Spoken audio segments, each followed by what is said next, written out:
In a major development, Cristiano Ronaldo informed Juventus that he wants to leave the club this summer, with his agent Jorge Mendes negotiating terms of his release. Of all the clubs, the Portugal international was apparently close to securing a move to Manchester City, even though he made a name for himself in the Premier League while playing for Manchester United. This would have been quite the betrayal, but things changed drastically. A lot's changed over the past few days. We all suspected that Kylian Mbappe's head was already in Real Madrid, and it appears that the Spanish giants have somehow managed to secure enough cash in order to take him away from Paris Saint-Germain. Now, Nasser Al-Khelaifi has confirmed that Mbappe wants to leave, with sporting director Leonardo criticising Madrid's methods, claiming that the Spanish outfit had been using illegal tactics to tap up the French star for the good part of 2 years. There was a time when Jack Wilshere was considered the greatest hope of English football. After a promising start to his career, the talented midfielder struggled with injuries, and it appears that no team in England is willing to sign him up. Alright then, we've got a ton of stuff to cover in this video, so go ahead and subscribe to our channel if you haven't done that already, and get ready for your daily dose of all things football. We have a great announcement that will make your life much easier. Unless you want to miss out on your favourite team's games, you're going to need a VPN that can get you past all those annoying streaming geo restrictions. Can't access your favourite league? A VPN will allow you to stream content like football games or even Netflix shows that are not available in your country.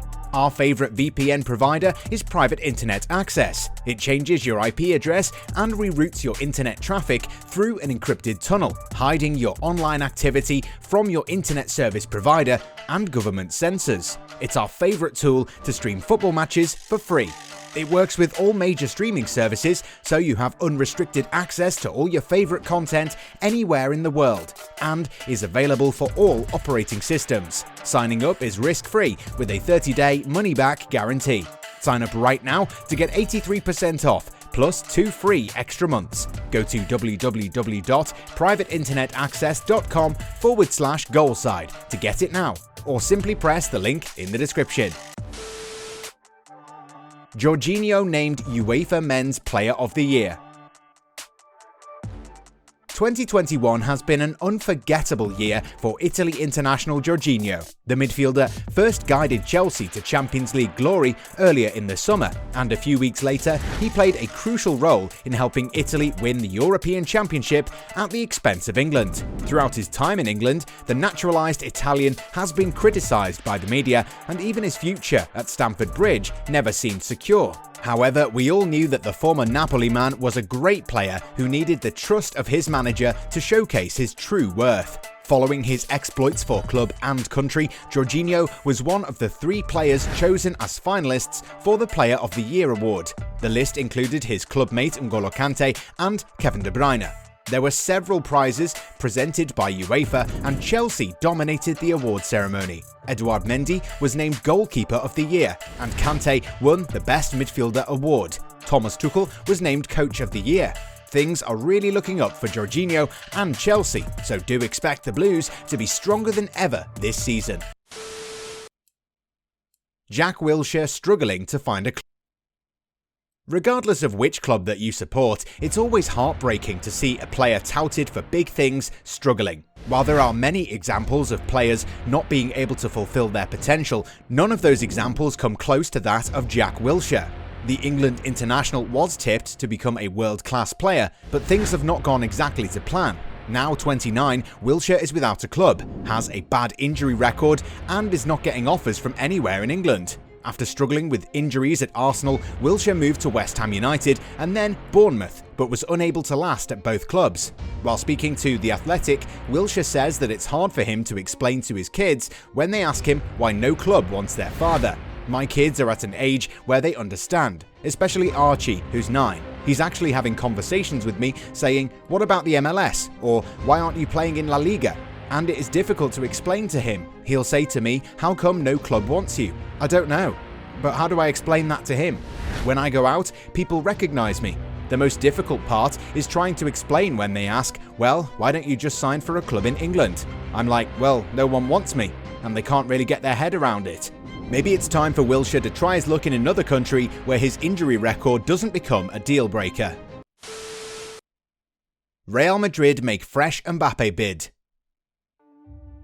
After seeing a €160 million bid for Kylian Mbappe rejected by PSG, Real Madrid have come back with another offer which could move the needle. According to European media outlets, Los Blancos have made an offer of €170 million plus €10 million in add-ons. The latest bid could be enough to convince PSG into selling a player who would become a free agent next summer. The 22-year-old has already made up his mind, and Nasser Al-Khelaifi has also admitted defeat in the club's quest to tie him down to a longer deal. PSG sporting director Leonardo admitted that while the player wants out, the club did not like the manner in which Madrid have conducted themselves.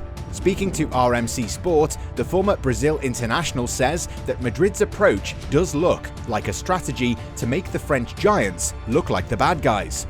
In terms of our position on Real, it seems like a strategy to try to get a no from us to show that they have tried everything and to wait for a year to get him for free, Leonardo told RMC Sport. For the last 2 years, Real Madrid have been behaving like this. It is not correct, illegal even, because they contacted the player. It is unacceptable for us because it is not correct. Since joining PSG from Monaco in 2017, Mbappe has become one of the best players on the planet. While he initially wanted to commit his long-term future to Paris, the forward's dream was always to one day play for Real Madrid. Well, it's true that when Madrid come calling, you pick up. Ronaldo nearly betrays Manchester United.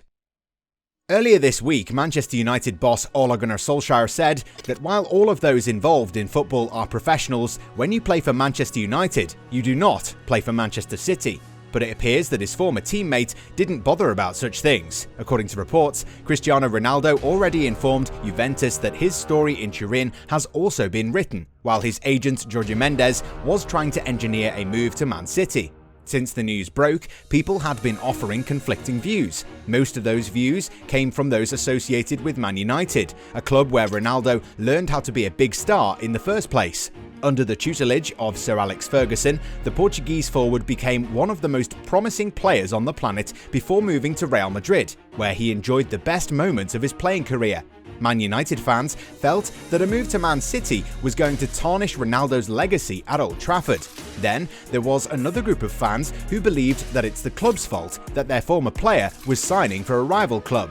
United must have been offered a player's services, they maintained, but did not take up that offer. However, the latter argument actually makes no sense. United's general policy did change over the years, and at present, the Red Devils were perceived to be more about signing a midfielder. But even if that was the case, Ronaldo actually wanting to join Manchester City did make him look a bit mercenary. But then, everything changed. While people were cursing Ronaldo for trying to engineer a move for a rival club, the likes of Sir Alex Ferguson and Bruno Fernandes were speaking with the legendary forward. According to reports, City did not want to pay a transfer fee for the 36-year-old, and Juventus wanted at least €25 million in return. Agreeing personal terms was never going to be an issue given the English champion's massive finances. Ronaldo was holding out for a move for Manchester United, and the moment that the Red Devils made their interest known, there was only ever going to be one outcome. While City fans won't want to hear it, Ronaldo's agent might have been using the club's name in order to make the Red Devils work faster than they normally do in these scenarios. In the past, a few Man United players have crossed the Manchester divide. Legendary shot-stopper Peter Schmeichel left for City, and so did Andy Cole, Dennis Law and Owen Hargreaves. However, all those moves happened when these players were in the final stages of their respective playing careers. At the age of 36, Ronaldo is perhaps looking at one last big move in Europe before he moves for the MLS. Many years ago, Ronaldo admitted that it would be very difficult for him to play for Manchester City out of respect for those at Old Trafford. Of course, there will be tons of different viewpoints here, but we also think that the Glazers knew that the fallout from one of the club's greatest ever players joining a rival team would have been massive. The club's fans already want the owners to leave, and sitting idly by and not doing anything about Ronaldo signing for City would have been the final nail in the coffin. A move for Ronaldo might never have been the priority, but when players such as Messi and Ronaldo are available, you don't just sit back and let the drama unfold. Plus, It would have been humiliating to see Ronaldo go to City and would have sent out another message that the city is now all blue.